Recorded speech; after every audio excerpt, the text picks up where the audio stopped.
본 방송에서 제공하는 투자 정보는 투자 판단에 대한 조언입니다. 방송에서 제공하는 주식의 가치, 가격 상승 및 하락에 대해서는 방송사에서 보장하지 않습니다. 시청자 여러분 안녕하십니까? 깊이 있는 인사이트로 여러분들의 투자를 잘 이끌겠습니다. 저는 강관우입니다. 저는 이소연입니다. 속수무책, 어제 우리 양시장 모두 하락 마감했습니다. 큰 힘을 못 썼는데요. 삼성전자 다시 7만 선을 내주었고 최근에 좀 강했죠. 포스코홀딩스 역시 하락 반전 마감했습니다. 코스닥에서는 에코프로 형제주 최근 약세 분위기를 그대로 이어갔습니다. 에코프로 다시 90만 원 선 밑으로 내려앉았습니다. 시총 상위주들이 약세를 보인 가운데 통신주를 비롯한 틈새 종목들 장외 공백을 메웠습니다. FOMC를 하루 앞두고 간밤 미증시는 약보합 마감했습니다. 유가가 장중 최고치를 경신했다라는 점, 또 신용물 국채금리 역시 2007년 이후 최고치를 기록했다라는 점에서 투자 심리가 약화됐는데요. 오늘 우리 국내 증시 움직임 서울경제TV와 함께 대응하시길 바랍니다. 저희 서울경제TV와 함께 해서 이야기 나눠보실 수 있는 방법 말씀드립니다. 지금 유튜브에 서울경제TV 검색하시면요. 실시간 방송도 함께 하실 수가 있고요. 방송 끝난 이후에도 인사이트 얻어가실 수 있으니까요. 지금 바로 함께 해주시면 좋겠습니다. 자, 수요일자 우리 시청자 여러분들께서도 증시팔도 화이팅입니다. 화이팅! 미국 시장 그리고 암호화폐 시장 함께 알아보는 순서죠. 오늘도 우혜진 전문가 연결돼 있습니다. 안녕하세요. 네, 안녕하세요. 자, 미국 시장 좀 볼까요? 네, 미국 시장 이제 FOMC에 대한 이야기들이 지금 안 나올 수가 없죠. FOMC 배기 심리가 계속이 되면서 3대 지수 오늘 모두 약세지만 하락을 마감을 했습니다. 이번 FOMC에서 뭐 금리 인상 결정, 또 경제 전망, 또 아주 지금 다들 중요하게 생각하고 있는 전도표를 발표할 가운데 이 투자자들이 어떻게 보면 좀 숨고르기에 나선 분위기를 보이고 있습니다. 금리는 뭐 동결될 가능성이 99%를 가리키고 있는 가운데 지난 6월이었죠. 연준 위원들이 금리 전망치에 대해서 올해 1회 더 금리를 인상을 예상을 했잖아요. 그래서 연준이 연말에 추가로 금리를 인상할지, 내년의 금리 인하 시점은 언제쯤 예상할지 지금 관심이 커지고 있는 상황입니다.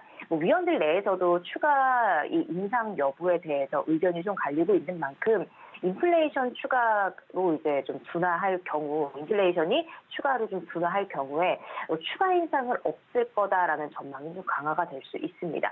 그렇지만 이 파월 의장은 지표에 따라서 추가 인상이 가능하다라고 이야기하면서 그 긴축 기조를 이어갈 가능성이 큽니다. 왜냐하면 최근 들어서 유가가 연고점을 계속해서 경신을 하고 있고 또 인플레이션이 다시 가속화될 위험이 있기 때문에 이 긴축 기조를 이 테이블에서 좀 내려놓게 될 경우에 정책 우판의 좀 위험성이 커지고 있기 때문입니다. 좀 이제 내일 좀 지켜봐야겠죠. 자, 유가 여전히 높은 수준입니다. WTI 가격 장중에 93.74달러까지 치솟다가 후반에 차익실현 매물이 나오면서 91달러 부근에서 거래를 마쳤고요.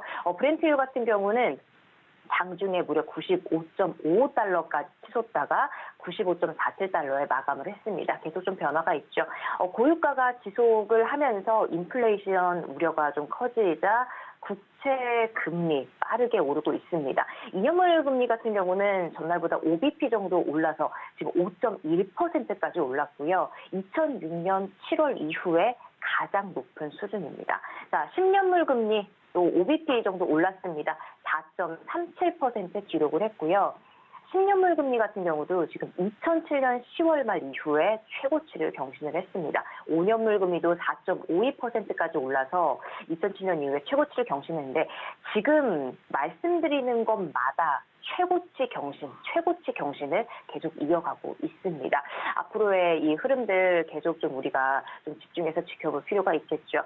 미국의 8월 신규 주택 착공 실적 한 달 만에 다시 급감을 해서요. 3년 만에 최저 수준으로 떨어진 상황입니다. 전월 대비 11.3% 줄어들어서 연율 지금 128만 3천 채로 집계가 됐는데 이거는요. 2020년 6월 이후에 가장 낮은 수준입니다. 지금 주택담보 대출 금리가 7% 웃도는 이 높은 수준을 유지하면서 아마 이 주택 매입 수요가 악화된 게 아마 신규 주택 착공에도 영향을 미치고 있는 것으로 보이고 있죠.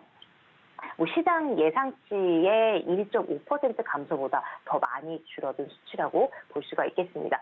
달러와 보합돼 보이고 있고요. 달러 인덱스 전 거래일 대비해서 0.05% 떨어지면서 105.15를 나타내고 있습니다. 여기까지 먼저 시장 소식 전해드리도록 하겠습니다. 국제유가가 이게 상승세가 심상치 않습니다. 지금 계속적으로 올라가면서 브렌트, WTI 다 이렇게 오르고 있으니까 미국 국채 금리까지도 잡아당기고 금리 올라가니까 주택 이쪽에서는 이제 사람들이 수요가 좀 줄 수밖에 없죠. 7%씩 빌려가지고 주택을 지금 사야 되겠냐 이런 생각들을 하는 사람이 많아지는 것 같다. 조금 조심을 해보자. 그것 때문에 우리 시장도 안 좋고 달러화 지수 지금 올라가면 이머징 마켓 특히 우리나라 같은 데 좋을 수가 없잖아요. 외국인들 입장에서는 105 이 정도에서 우리나라 지금 사들어올까? 조금 퀘스천 마크, 물음표가 있는 거고. 자, 애플로 좀 넘어가 볼까요? 애플 장은 밀렸습니다만 이틀 연속 올랐습니다. 네, 그렇습니다. 지금 애플 같은 경우도 이틀 연속 상승세의 흐름을 이어가고 있는데 자, 아이폰 15 사전 주문에 대한 이 좋은 소식들 나오고 있죠. 무려 중국에서 금지령이 내렸음에도 불구하고 예약 판매 1분 만에 매진됐다는 소식 들으셨을 겁니다. 아무래도 애플은 정말 애플인가 봅니다. 아이폰 15 큰 변화가 없다. 아니면 그간의 다양한 제품들에서 좋은 거는 정말 다 모아 넣었다 등등등 이야기가 지금 계속해서 나오고 있는데 이 사전 판매에 대한 그런 전망들이 굉장히 엇갈리다가 사전 판매 주문이 우려보다 나아서 호조세를 보인다. 중국에서 이런 좋은 소식도 들려오고 있고요. 그래서 최근 약세를 보이던 주가의 흐름 반등을 하면서 애플 다시 한번 지금 위로 상승하는 모습 보여주고 있습니다. 특히 이 프로맥스의 일부의 그 색상은 11월 중순까지 지연될 수 있다라는 점도 지금 굉장히 관련 기대를 높이고 있는 상황이에요. 다만 이 금리 상승이 어떻게 보면 판매 부진을 이끌 수 있다라는 그런 시장의 좀 분석들도 나오고 있기 때문에 실제 판매까지는 지켜보자라는 심리도 여전한 상황입니다. 이제 우리나라에도 다음 달에 들어오잖아요. 사실 올 초부터 아이폰 15에 대한 그런 출시 소식 계속해서 들려오고 있었어요. 가장 우리가 중요하게 생각했던 그 충전 C 타입 그 부분에 대해서도 이슈가 계속 됐었는데 저도 10월 출시 소식을 알았음에도 불구하고 3월 달에 14%를 구매했었는데 아마 저처럼 많은 아쉬움을 가지고 계신 투자자분들은 많을 거라고 생각을 합니다. 자, 애플 앞으로의 흐름도 계속해서 지켜보면 좋을 것 같고요. 아마존도 한번 볼게요. 아마존 오늘 거의 1.7% 넘게 지금 하락을 한 모습인데 장중에 주가의 흐름이 굉장히 컸었죠. 주가의 흐름 굉장히 등락이 심했다라는 거를 좀 보여드리고 싶습니다. 자, 연말 쇼핑 시즌을 대비하면서 25만 명 채용 계획을 발표를 했습니다. 이게 어떻게 보면은 연말 쇼핑, 미국의 정말 빅 쇼핑, 할인 쇼핑도 시작을 해가지고 쇼핑 시즌에 대비를 해서 채용을 했다라는 소식이 긍정적인 소식이잖아요. 그런데 긍정적인 소식이지만 상대적으로 좀 낮은 마진을 내고 있어서 이번 고용으로 좀 순이익이 감소할 수 있다라는 우려가 좀 부각이 됐습니다. 그래서 주가 오늘 좀 하락을 했는데요. 아마존 연말 쇼핑 정말 기대가 됩니다. 요즘에 이 미국의 얼마 전에도 전해드렸는데 미국의 쇼핑 이 흐름들, 소비 흐름들을 보면 명품보다는 좀 할인 매장을 선호하고 있다라는 이야기 좀 전해드렸어요. 미국의 블랙 프라이데이도 앞두고 있고 연말에도 엄청나게 할인을 비롯해서 미국 사람들이 그동안에 닫아놨던 지갑을 열어서 정말 펑펑 소비를 하는 시즌인데 이 아마존의 이런 흐름들 앞으로의 매출 증가와 또 주가의 흐름은 어떻게 될지 우리가 계속 지켜보도록 하겠습니다. 자, 미국판 컬리라고 불리죠. 인스타카트 공모가 때렸으니 40% 급등을 하면서 오늘 상장 첫날 12% 오르면서 마감을 했죠. 시가총액 무려 112억 달러인데요.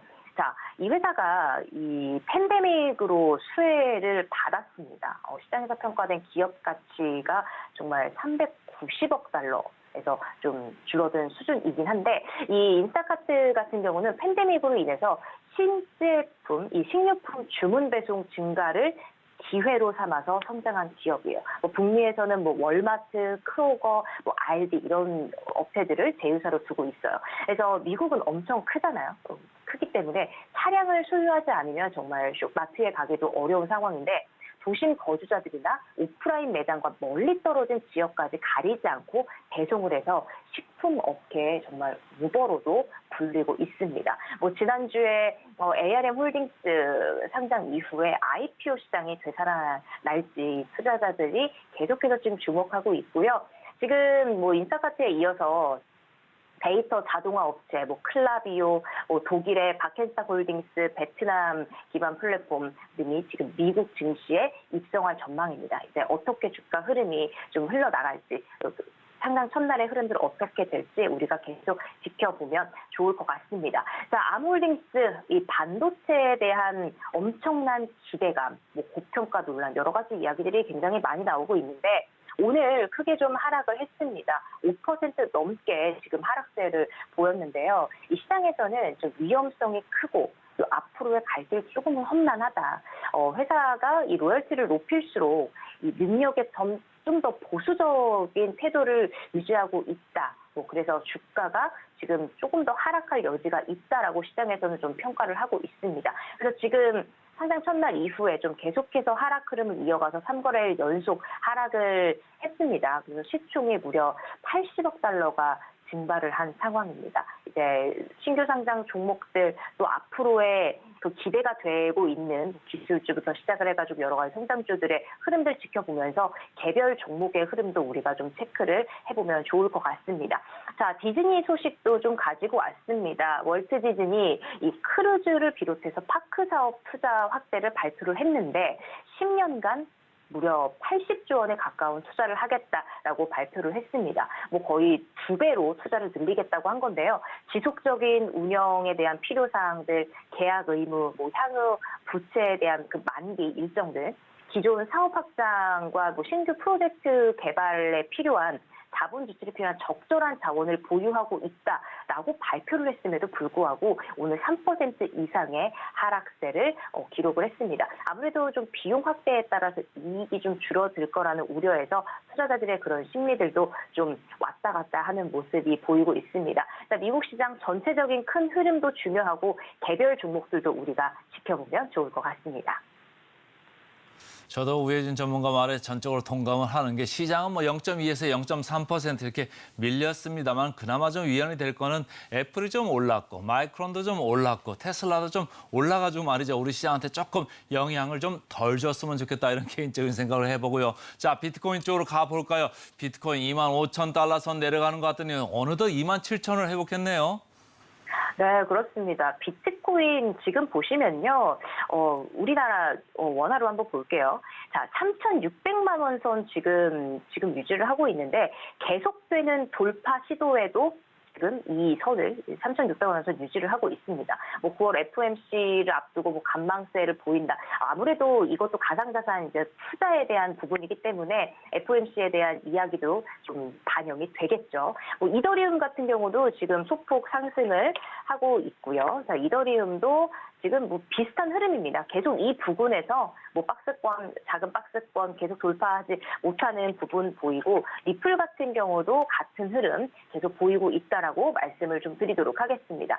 자, 뭐 지금 다 갇혀 있고 거래 건수들도 올해 들어서 어떻게 보면은 다 좀 적은 수준이라고 볼 수가 있겠습니다. 근데 뭐 사실 이더리움이 뭐 매수 기회다, 고래들이 매수를 대기하고 있다라는 이슈도 지금 나와 있는 상황인데 저가 매수, 지금 많이 빠진 상황에서 다시 한번 우리가 상승을 끌어올릴 수 있는 좋은 기회다라는 부분들까지도 지금 시장에서 이야기가 나온 상황입니다. 그래서 뭐 올해 이 플랫폼에 예치된 이더리움 같은 경우는 4배가 늘었고 보유고객 지금 40%가 지금 스테이킹 중이다라고 좀 이야기까지 나오고 있는 상황입니다. 자, 뉴욕주의 금융감독청이요, 가상자산에 대한 뭐 상장과 상장 폐지 강화 지침을 좀 발표를 했어요. 아무래도 가상자산 기업들을 대상으로 해서 좀 그 규제를 좀 많이 펼치고 투자자들을 위해서 좀 더욱더 보호수단을 마련하겠다라는 취지가 아닌가 싶은데요. 앞으로 가상자산에 대한 계속 긍정적인 부정적인 이슈가 계속해서 같이 공존하는 상황에서 우리도 여러분들 가상자산 투자하시는 분들 좀 보수적인 접근과 좀 계속해서 좀 지켜보시면서 하나씩 접근하는 자세 필요하지 않을까 생각하고 있습니다. 오늘도 새벽부터 준비해 주신 우혜진 전문가 감사합니다. 네, 고맙습니다.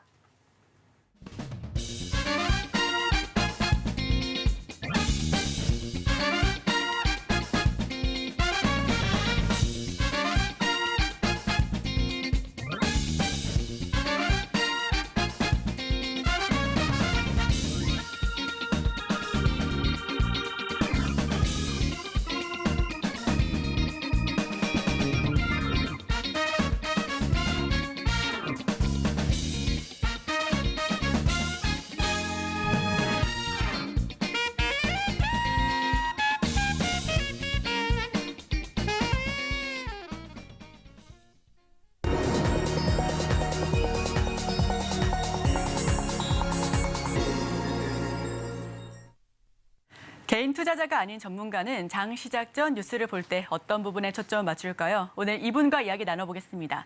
진해인베스트먼트 정선호 대표와 함께합니다. 어서 오세요. 예, 반갑습니다. 네, 정선호 대표와 함께하는 오늘의 일명 화면을 통해서 만나보시죠. 오늘의 헤드라인 6G 레디 바람. 통신 장비주 급등을 헤드라인으로 가지고 와주셨습니다. 최근 통신주 흐름이 굉장히 좋았고요. 어제도 들썩였는데 자, 어떤 내용으로 풀어주실까요? 일단 맞습니다. 최근에 이제 통신주들이 시장을 좀 주도하는 모습들이 나와주고 있는데 그러한 모습 중에 하나가 이제 방금 얘기했던 6G 레디 장비에 대한 이런 투자. 빠르면 이제 내년부터 이제 움직임을 투자를 하겠다라는 뉴스들이 나와주고 있죠.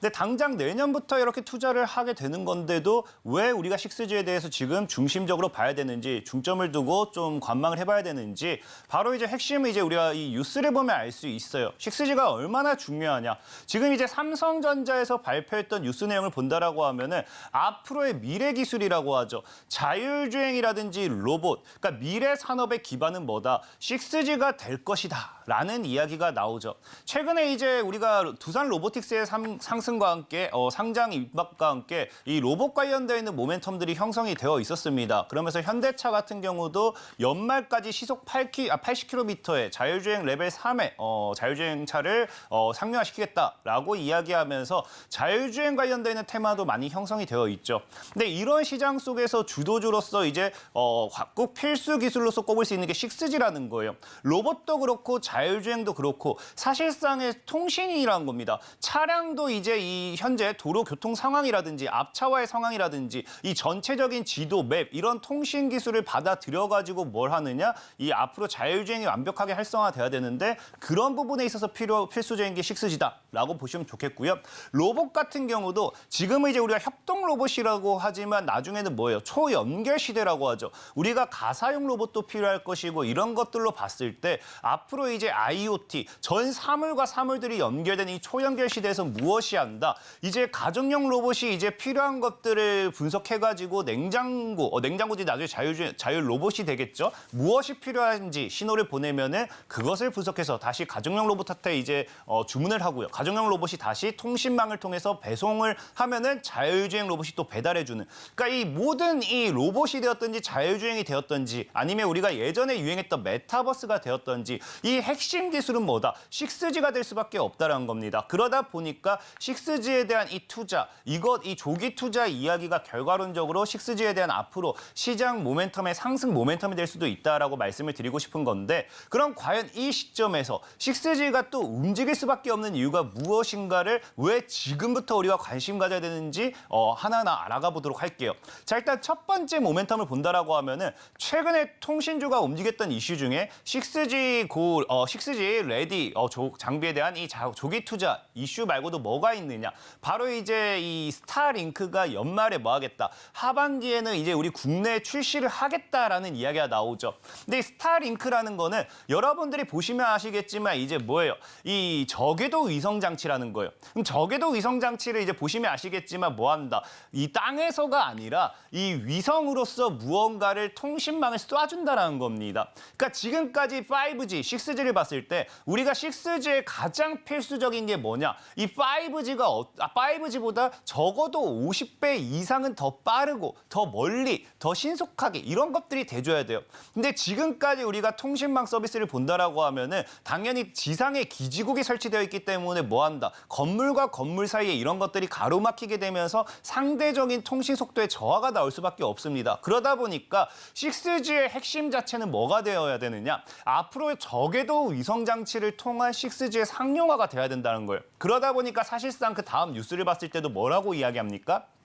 이제 머스크의 뭐가 된다. 스타링크가 하반기에 진출을 하게 되면은 이동 통신사들도 어쩔 수 없이 뭐 하게 된다. 6G 경쟁은 불가피할 수밖에 없다. 이제 그럼 다르게 표현하면 뭐가 되냐고 하면요. 스페이스 X의 이제 스타링크가 이제 상륙함과 동시에 저궤도 위성 통신 장치에 대한 이 상용화, 6G를 누가 먼저 선점하느냐에 대한 이 경쟁력과 투자가 지속된다라고 하면은 과거에 이제 우리 그 세계 최초 5G 타이틀을 가지고 가겠다라고 하면서 5G 테마주들이 굉장히 급등했잖아요. 그것처럼 6G 관련된 테마도 아까 연말에 이제 6G 레디 장비에 대한 투자라고 연말에 이제 내년 중에 6G 레디 장비에 대한 투자가 나오겠다라고 했지만 이 하반기에 스타링크의 진출과 함께 이때부터 내년까지 지속적으로 이어질 수 있는 6G 테마가 될 수도 있다라는 겁니다. 특히나 6G 관련해서 또 우리가 눈여겨보면 제일 좋은 게 뭐냐고 하면은 내년에 뭐가 있느냐? 내년에 이제 미국의 재선이 이제 우리가 일정이 있죠. 근데 우리나라가 참 재밌는 게 뭐냐고 하면은 다른 나라는 신경 쓰지 않아요. 근데 미국 대선에만큼은 굉장히 많이 신경 씁니다. 그래서 과거에도 우리가 뭐 했냐고 하면요. 과거에도 이제 이 트럼프와 힐러리 이런 이 경쟁에서 봤을 때 뭐 트럼프 관련해 가지고 세일가스라든지 이런 것들을 통해서 세일가스 관련주다 하면서 굉장히 급등을 했고요. 힐러리 같은 경우도 어땠습니까? 친환경 에너지 관련주다 하면서 또 급등을 했어요. 심지어 이제 인디에프라는 기업을 여러분들이 기억하실지 모르겠지만 인디에프 같은 경우가 과거에는 이제 뭐 남북 경협 이런 쪽으로 뭐 기억하시는 분들이 많을 거예요. 근데 과거에 이제 힐러리 관련해서 어떤 이슈도 있었느냐? 이제 인디에프 같은 경우는 힐러리와 인디에프 회장이 악수를 하는 사진이 있다라고 하면서 힐러리 관련되어 있는 인맥주로서 엮였던 게 뭡니까? 인디에프예요. 그리고 그날 상한가에 갔습니다. 그것만큼 미국의 대선 이슈가 재선 이슈가 내년 중으로 이 예정되어 있다라고 하면은 우리가 지금 당장 봐야 되는 인물은 두 명이 있죠. 이제 이 트럼프와 바이든 대통령이 있습니다. 그럼 이 두 인물이 과연 어떤 정책을 내던지냐에 따라 가지고 또 관련 정책 모멘텀이 우리나라에서 또 강하게 상승할 수밖에 없습니다. 근데 재밌는 게 뭐냐고 하면은 이 두 인물의 정책이 뭐가 되어 있다. 똑같이 공통되어 있는 게 딱 하나가 있다라는 거죠. 그게 바로 통신망이라는 거예요. 지금 뒤에 나오고 있는 뉴스도 보면은 이게 이제 보면 알겠지만 최근에 나온 뉴스예요. 2023년도 7월달 뉴스입니다. 뭐라고 이야기하느냐. 자, 미국의 인구 7%가 뭐한다? 인터넷이 되지 않는다. 그렇기 때문에 5G를 전면 확장하기 위한 재선의 시동건 바이든이라고 하죠. 그러니까 지금 바이든 대통령 같은 경우도 재선에서 다시 승기를 잡기 위해서 국민을 위한 이 정책을 합니다. 정책을 펼치는데 그 중에 하나가 뭐다? 통신망을 새롭게 이제 개통한다, 전면 확장한다라는 거거든요. 근데 사실 5G라고 얘기하면 갑자기 6G 얘기하다 갑자기 왜 5G가 나와? 이렇게 생각할 수도 있는데 여러분들 생각해보시면 아시겠지만 결국 3G 관련되어 있는 모멘텀, 4G 관련되어 있는 모멘텀 다 같은 사업을 하는 애들이 하는 겁니다. 그러니까 결과로 5G를 사업을 영위했던 5G 기지국을 뭐 관리하고 있었던 통신망을 뭐 이 사업을 영위했던 기업들이 뭐한다? 6G에 대한 사업을 투자하지 갑자기 제약바이오를 했던 이 기업들이 6G에 투자하고 2차 전지를 만들고 있던 기업이 6G에 투자하고 그러진 않습니다. 그렇기 때문에 이 5G에 대한 모멘텀이 나와준다라고 하면은 이건 역시 결과론적으로 봤을 때 5G 관련되어 있는 통신망 수혜주들이 6G 관련 되어 있는 통신망 수혜주가 될 수밖에 없다라고 좀 생각해 보시면 좋겠고요. 자, 이제 바이든이 아니라 또 뭐가 나옵니까? 트럼프 대통령도 나오죠. 이거는 사실 2019년도의 얘기예요. 트럼프가 과거 전 대통령일 당시에 나왔던 이야기인데 아까 제가 앞에 얘기했던 게 뭐예요? 세계 최초 5G 타이틀 경쟁을 가지고서 전 세계가 경쟁을 치열하겠다 했잖아요. 근데 지금 뭐 합니까? 트럼프 대통령 같은 경우도 5G 통신 경쟁 반드시 이겨야 된다라고 하면서 세계 최초 타이틀을 가지고 오기 위한 가져와라라는 그러한 이런 이 정책을 이제 내걸었습니다. 근데 이제 트럼프 대통령이 이제 다시 재선에 참가하는 이 시점이 뭐가 된다고요? 또 이제 6G 세계 최초 타이틀. 이제 보면 아시겠지만 다음 뉴스도 한번 볼게요.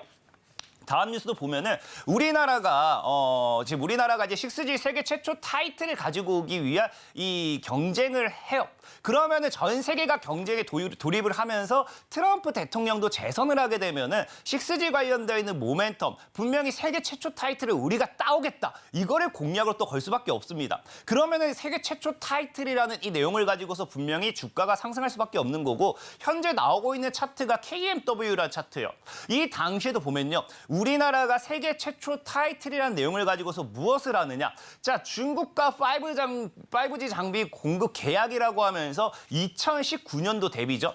그러니까 딱 저 뉴스가 나오고 나서는 몇 배가 상승하느냐? 8배, 9배가 상승해요. 근데 저 뉴스가 나오기 전에 이미 5G에 대한 이 모멘텀으로서 주가가 움직였을 최저 대비로 하면요, 약 30배가 상승합니다. 그러니까 최저 대비해서 이건 5G 관련되어 있는 통신 관련되어 있는 모멘텀이야 하면서 2배, 3배, 4배 이렇게 올리다가 세계 최초 타이틀 경쟁에 들어서자마자 뭐한다? KMW라는 종목을 거기서 추가적으로 8배를 더 올렸다는 거예요. 그리고 그 다음 종목도 볼게요. 그 다음 종목도 이제 우리가 오이솔루션이라는 기업이에요. 오이솔루션이라는 기업도 보면 알겠지만 5G가 이제 본격적으로 상용화될 것이다 라고 하면서 뭐합니까? 이 5G 매출 본격화에 대한 전망의 급등이라고 하는데, 그 당시 2019년도 기준으로 본다고 하면요, 19년도 기준으로 봐도 7배는 상승을 했어요. 근데 다시 우리가 이제 이 5G 관련되어 있는 기대감으로 움직일 때 그 저점으로 본다고 하면 지금 몇 배가 상승하냐? 약 14배가 상승합니다.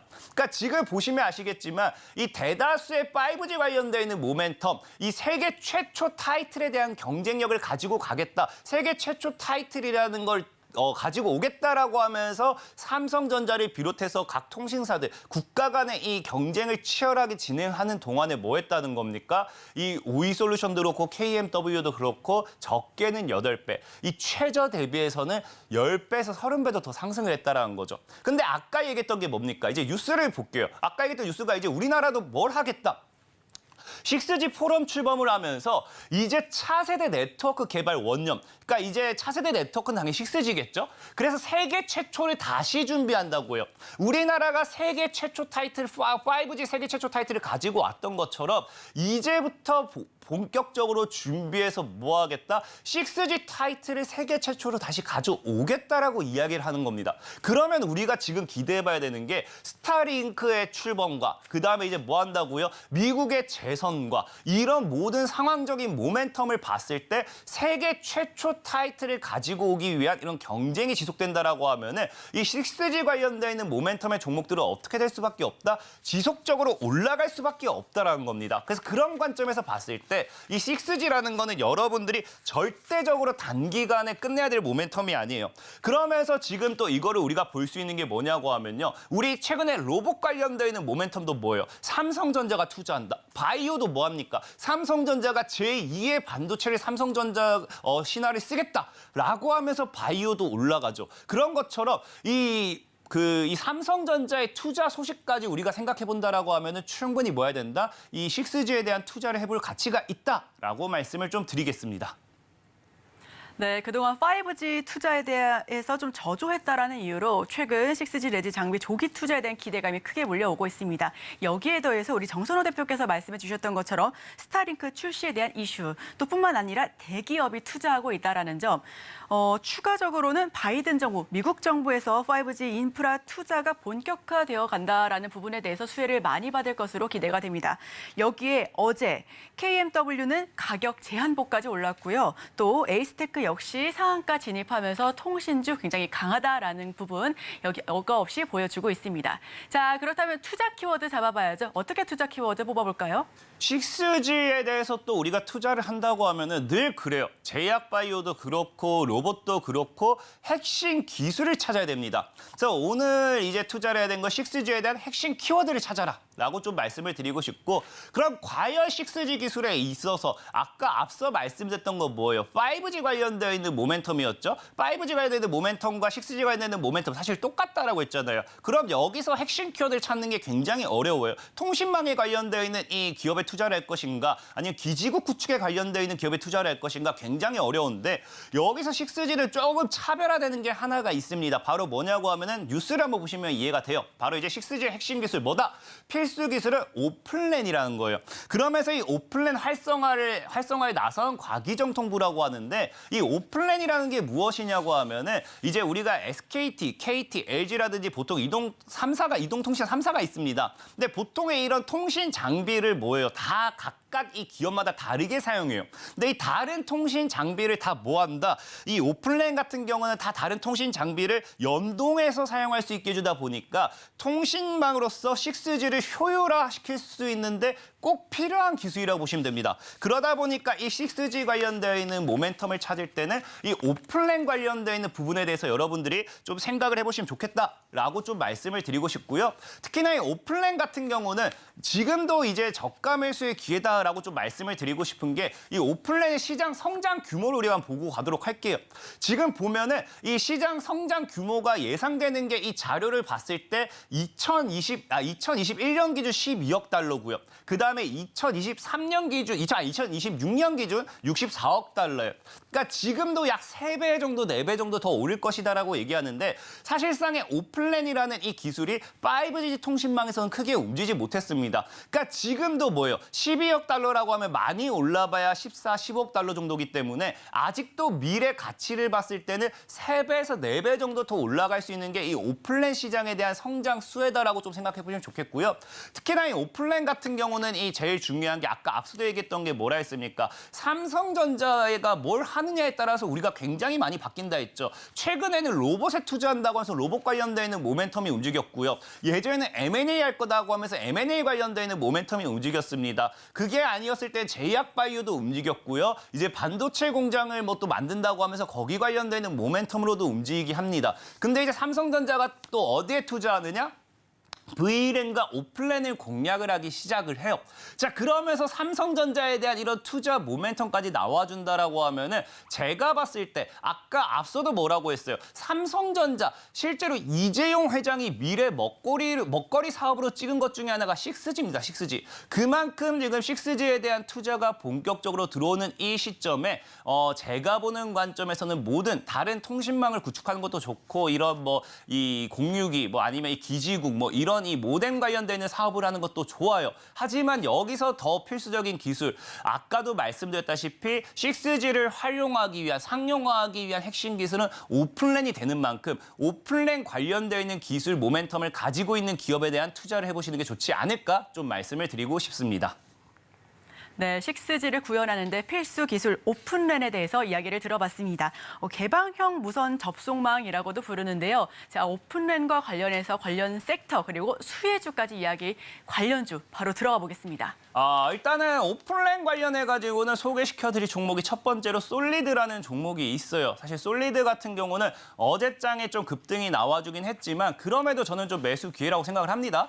일단 솔리드 같은 경우는 이 과거 이제 미국 국무부 경제차관 일행이 무엇을 하느냐. 이제 삼성전자를 비롯한 국내 기업들에게 오플랜 글로벌 확산을 위한 이런 투자 이런 것들을 이제 이야기를 해요. 그러다 보니까 여기서 뭐 한다. 이 솔리드라는 기업은 뭐 직접적인 투자 모멘텀이라기보다는 그런 오플랜 관련해가지고 얼라이언스에 참여를 하게 되면서 그 이력이 부각이 되어버립니다. 그 이력이 부각이 되다 보니까 지금 현재 솔리드 같은 경우는 이런 6G 관련되어 있는 오플랜, 5G 관련되어 있는 오플랜 관련 모멘텀으로 좀 보시면 좋겠다라고 이야기를 하고 싶고요.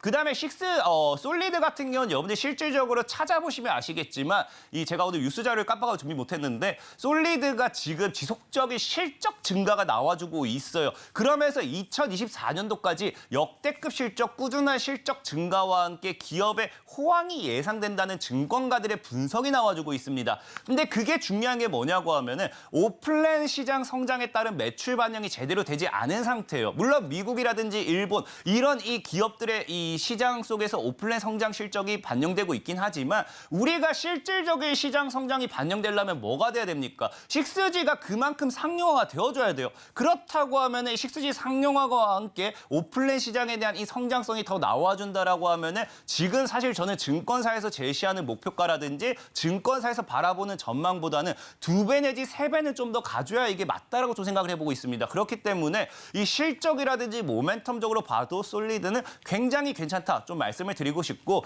다만 차트상 보면은 이 하방 추세 돌파 이후에 강한 상방 추세에 대한 기대를 해볼 수는 있어요.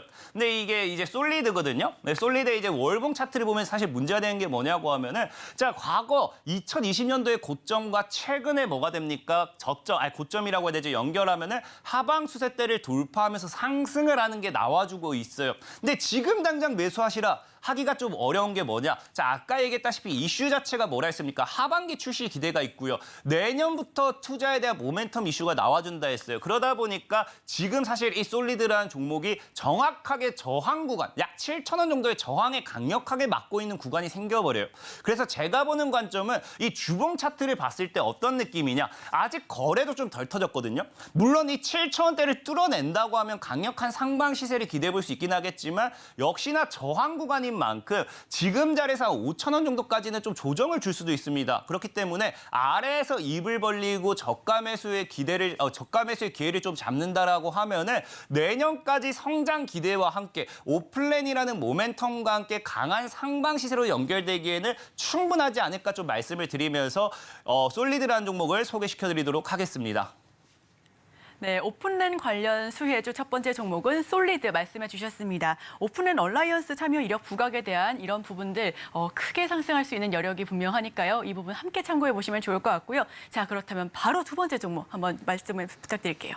네, 두 번째 종목 이제 빠르게 좀 마저 보고 가도록 할게요. 자, 두 번째 종목 같은 경우는 이제 HFR이라는 종목입니다. 이제 HFR이라는 종목이고요. 이 종목 같은 경우는 과거에 이제 삼성전자가 뭐 하느냐, 5G SA에 대한 반사 이력이 있었던 기업이에요. 반사 이력이 있었던 기업인데 이제 그게 무엇이냐고 하면은 이 세계 최초 과상화 기지국 기반의 5G 단독 모드 오플랜을 상용화한 것에 따른 이 수혜. 그것이 이제 이번에 이 HFR이라는 기업이 받아갔다라고 보시면 되는데 이 HFR 같은 경우는 특히나 이제 아까 이제 솔리드도 영업이 앞으로의 성장성 전망 이런 걸 얘기했잖아요. 근데 HFR 같은 경우는 올해만 뭐 한다? 영업이익이 313%가 급증했습니다. 이처럼 지금 실적에 대한 모멘텀이 솔리드를 비롯해서 굉장히 기대되는 기업 중에 하나지 않을까 좀 생각을 해보고 있어요. 그리고 이제 차트적으로 본다라고 했을 때도 이제 우리가 기술적인 반등이라고 하겠죠. 그래서 우리가 HFR의 차트를 볼게요. 사실 이거 엄청 이쁜 건 아닙니다. 제가 좋아하는 차트는 아니에요. 하지만 그렇기 때문에 여러분들이 좀 손절가등은 잘하셔야 된다 생각하고 있고 우리가 과거에 봤을 때 뭐예요? 약 2만 원 정도의 지지 구간을 형성하는 게 우리가 확인이 되고 있습니다. 그러면서 37,000, 8,000의 고점이 이제 형성이 되고 있죠. 이 월봉상 본다고 하면은 지지, 저항, 지지, 저항, 지지. 지금 딱 2만 원대에 터치하고 반등하는 구간대가 나오고 있는 만큼 HFR이 기술적인 반등을 기대해볼 수 있다 좀 말씀드리고 싶고 특히나 일봉상 차트를 봤을 때도 어때요? 고점대에서 단기 하방 추세 돌파가 나오고 있어요. 그래서 지금 바닥에 상방 추세를 다시 타고 올라가고 있는 만큼 이 HFR이라는 종목은 제가 보는 관점에선 최대 18,000원을 깨지 않는 선. 그래서 2만 원 정도까지 여유롭게 저가 매수로 본다고 하면은 기술적인 반등 박스 구간에서의 이 반등 매수세와 함께 다시 과거의 고점이 한 4만 원 정도까지도 기술적인 반등 노려볼 수 있지 않을까 말씀을 드리면서 마지막 종목 소개시켜드리도록 하겠습니다. 네, 마지막 종목 이야기까지 들어봤습니다. HFR, 삼성전자 5G 단독 모드 수혜 이력도 있고요. 또 추가적으로 기술적 반등에 대한 기대감도 있습니다. 준비해 주신 게 너무 많은데 시간이 짧아서 너무 아쉽네요. 네, 지금까지 지니인베스트먼트 정선호 대표와 함께했습니다. 오늘 말씀 고맙습니다. 감사합니다.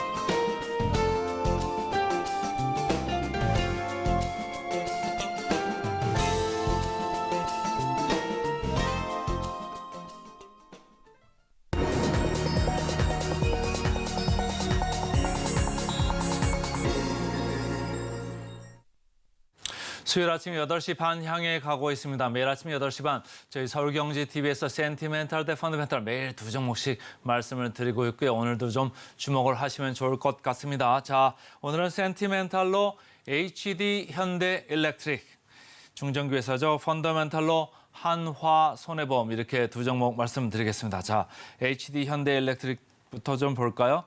어제 제가 그 현대 건설기계를 말씀을 드렸죠. 건설기계 이렇게 말씀드리면서 무슨 제목을 다뤘냐면 똑같은 제목입니다. 네옴시티 관련주 최근에 좀 반등세가 있는 것 같습니다. 좀 주목을 해 보십시오. 이렇게 얘기를 했죠. 어제 우리 시장 속절없이 이렇게 떨어졌다. 제가 오프닝 멘트에서도 말씀드렸습니다만 이렇게 좀 약세인 구간에서도 뭐 어제 통신주도 올라갔습니다만은 네옴시티 관련주들이 주가가 좀 올랐어요. 그래서 보니까 HD 현대일렉트릭도 어제 좀 강했죠. 최근에 강하게 반등세가 좀 올라오고 있습니다. 어제 말씀드렸던 HD 현대건설기계 파란 줄이죠. 최근에 바닥치고 약간씩 올라오고 있고요. 히림도 어제 올랐습니다. 히림은 대표적으로 네옴시티 관련주로 아주 유명했던 주식이잖아요. 히림도 바닥에서 서서히 지금 오름세를 타고 있고요. 한미글로벌 마찬가지입니다. 그래서 전체적으로 네옴시티 관련주들이 슬금슬금 지금 오르고 있다. 그리고 이게 뭐 단기간에 끝나는 프로젝트가 아니지 않습니까? 그러니까 우리나라가 계속적으로 이쪽에 관여하는 게 점점 많아지면 많아지지 줄어들진 않을 거다. 이런 얘기를 하는 거죠. 최근에 아람코에서 회장까지 왔지 않습니까? 그래서 HD 현대 사람들을 많이 만났기 때문에 제가 여기에 HD 현대 관련되는 계열사들을 많이 집어넣습니다. 근데 주가들이 다 대체적으로 오름세입니다. IBK 투자증권에서 나온 리포트를 이렇게 볼게요. 이렇게 이 회사가 지금 보면 장기 계약이 많이 쌓이고 있습니다. 미국도 있고 최근에 유럽도 나왔고 중동 쪽에서도 금방 말씀드렸죠. 이렇게 장기 계약이 계속 쌓이고 있는데 상반기 말 기준으로 전체 이제 수주 잔고가 4조 8천 정도 됩니다. 그런데 북미 쪽이 최근에 많았어요. 2분기에서도 뭐 북미 쪽 계약이 40% 넘게 이렇게 들어왔는데 북미 쪽만 수주 잔고를 이렇게 보니까 2조 4천이에요. 그러니까 전체 지금 수주 잔고의 50%를 지금 북미 쪽에서 지금 수주를 받고 있다 이런 얘기인데 이 수주가 최근에 보니까 장기 계약 이런 게 많아지고 있어요. 장기 계약. 그러니까 매출이 금방금방 이렇게 올라오지는 않지만 장기적으로 안정화될 수 있는 그런 그림들을 지금 확보해 놨다 이런 얘기고 그것 때문에 지금 영업이익률 마진도 지금 금년에 뭐 한 자릿수 후반이나 두 자릿수까지도 가능하다 이런 얘기가 나오고 있고 25년까지는 영업이익률이 15%까지도 갈 수 있다. 이런 얘기를 하는 거예요. 근데 주가는 어떻습니까? 주가는 상당히 빨리 올랐잖아요. 연초 대비해서도 올랐고 2년 전, 3년 전 대비해서도 상당히 많이 올라와 있습니다. 그러니까 조금만 안 좋은 얘기 나오면 주가가 아주 급락을 하는 그런 경우가 있거든요. 지난번에 무역수지 통계 나올 때도 그렇게 했습니다마는. 근데 이 애널리스트들은 지금 더 좀 두고 보자. 24년까지도 갈 수 있다. 지금 너무 이르게 지금 하차할 필요 없다. 이런 얘기들을 하는 거죠. 자, 이렇게 장기 계약 쌓이고 있다는 말씀 드렸는데 회사는 정작 지금 이걸 증설을 해야 되나 말아야 되나 지금 고민을 하고 있어요. 아직도 미확정이랍니다. 그러니까 아직도 공급자 우위 시장이다. 이렇게 보시면 돼요. 공급자 우위 시장이면 무슨 일이 생기죠? P도 올라가고 Q도 올라가고 마진 다 좋아집니다. 그러니까 당분간 이걸 좀 보자 이런 얘기를 하면서 목표 주가를 93,000원으로 올렸습니다. 신한투자 보겠습니다. 아직은 성장을 누릴 때다 이런 얘기를 하고 있습니다. 그러니까 수주 잔고가 많이 늘어나고 있고 P, Q 다 올라가고 있다 이런 얘기예요. P 올라가니까 뭐 마진 좋아지고 매출도 늘죠. Q 올라가면 무슨 일이 있죠? 영업 레버리지가 효과가 있습니다. 그러니까 물량이 늘어나니까 같은 공장에서 나오는 물량이 늘어나니까 고정비 비중이 감소한다. 그러면 마진이 좋아지겠죠. 자, 아까 말씀드렸습니다. 시장은 여전히 뜨거운데 설비 증설은 천천히 가고 있다. 아직 괜찮다. 그래서 피크아웃 고민은 나중에 하자. 이런 얘기입니다. 자, 최근에 보면은 쌍끌이 매수로 이렇게 올라가고 있습니다. 지금 탄탄하게 올라가는 느낌이죠. 이렇게 급하게 올라가는 게 아니잖아요. 그러니까 슬금슬금 올라간다. 뭐 네옴시티 얘기도 있고 미국 얘기도 있고 미국도 지금 장기 계약 나오고 있다고 했으니까 이거 단기적으로 보지 말자. 이런 그림이 주가에도 그대로 나오고 있습니다. 최근에 리레이팅 됐죠. 아까 말씀드린 대로 2020년 대비해서는 상당히 많이 올랐습니다. 그래서 리레이팅이 됐는데 여기서 뭐 밀릴 수도 약간 있습니다만은 여전히 사이클은 살아있다. 이렇게 얘기를 하고 있습니다. 포워드 PER이죠. 앞으로 12개월 선행을 보는 포워드 PER로 봤을 때 11.6배입니다. 시장 정도 되는 거죠. 그래서 그게 높지는 않다 이런 얘기고 어제 말씀드렸던 현대건설기계 7.1배입니다. 상당히 싸죠. 그래서 현대일렉트릭은 제가 센티멘털로 분위기 좋을 때 말씀드리는 거고 현대건설기계는 펀더멘털로 어제 말씀을 드렸습니다. 목표 주가 보겠습니다. 목표 주가 91,000원에서 지금 변동은 없습니다만 상승 여력 23% 남아 있습니다. 그래서 오늘은 최근에 분위기 좋기 시작한 HD 현대 일렉트릭 오늘 센티멘탈 주식으로 말씀드렸습니다. 자, 이제 펀더멘탈 주식으로 가보겠습니다. 펀더멘탈 주식 오늘 뭘까요? 최근에 찬바람 불고 있죠? 배당주입니다. 오늘도 배당주 가져왔는데요. 오늘은 한화손해보험입니다. 최근에 배당주 제가 계속 한 달 반 전부터 말씀드렸죠. 그래서 여러 가지 주식들을 말씀을 드렸는데 배당 수익률, 기대 배당 수익률 예전에는 높다가 주가가 낮으니까 배당 수익률은 높죠. 주가가 올라간 배당 수익률이 주가로 나누게 하는 거니까 내려오게 돼 있습니다. 그래서 배당 수익률이 조금 내려옵니다만은 주가는 많이 올라가고 있다. 그래서 이 점선으로 된 게 금융 평균인데 지난 한 달 반, 두 달 동안 계속 이렇게 오름세입니다. 한화생명도 저희가 말씀을 드렸었죠. 펀더멘탈로 말씀드렸습니다. 센티멘트가 아니고 펀더멘탈로 말씀드릴 때 배당 수익률이 시장에서 생각하는 것보다 더 많이 나올 수 있습니다. 이렇게 말씀을 드렸습니다. 그래서 주가가 저희가 말씀드린 게 이쯤에서 말씀드렸는데 그 뒤로 상당히 올랐습니다. 그런데 한화손해보험 말씀을 안 드렸었는데 상당히 처져 있었죠. 연초 대비해서도 여전히 마이너스권입니다. 그런데 최근에 주가가 오르기 시작했습니다. 뭘까요?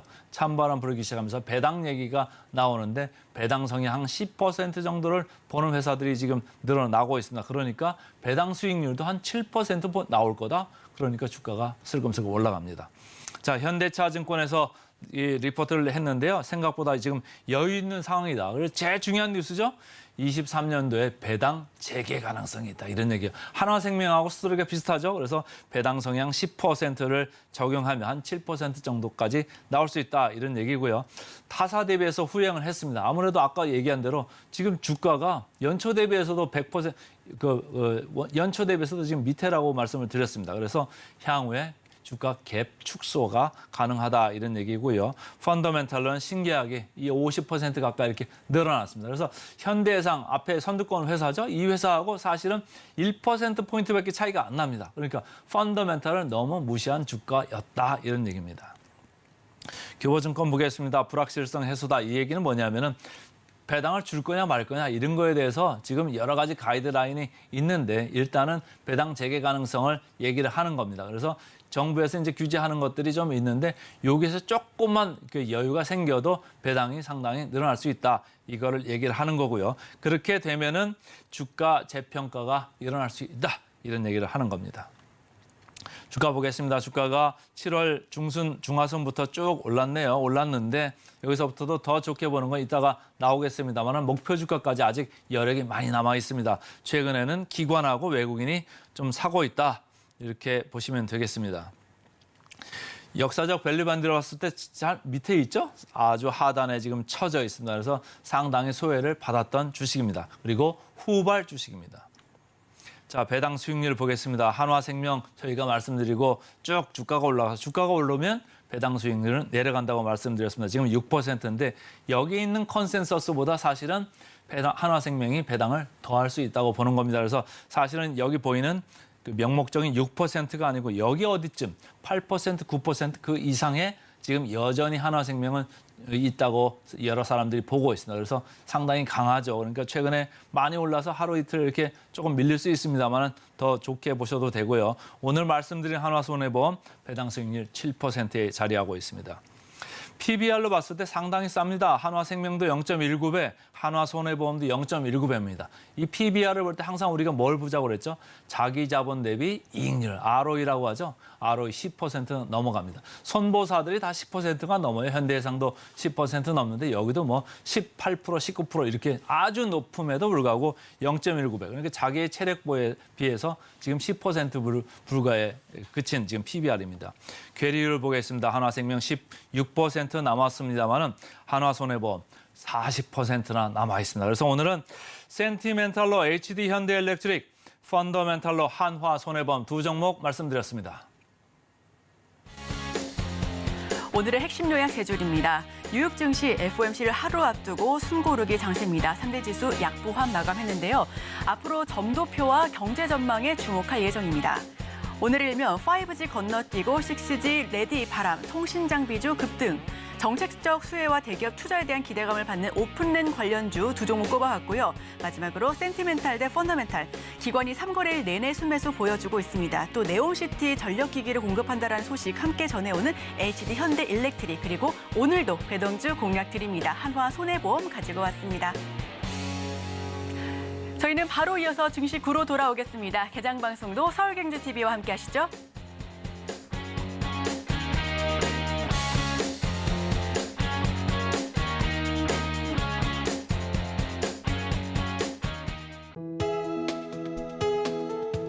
본 방송에서 제공하는 투자 정보는 투자 판단에 대한 조언입니다. 방송에서 제공하는 주식의 가치, 가격 상승 및 하락에 대해서는 방송사에서 보장하지 않습니다.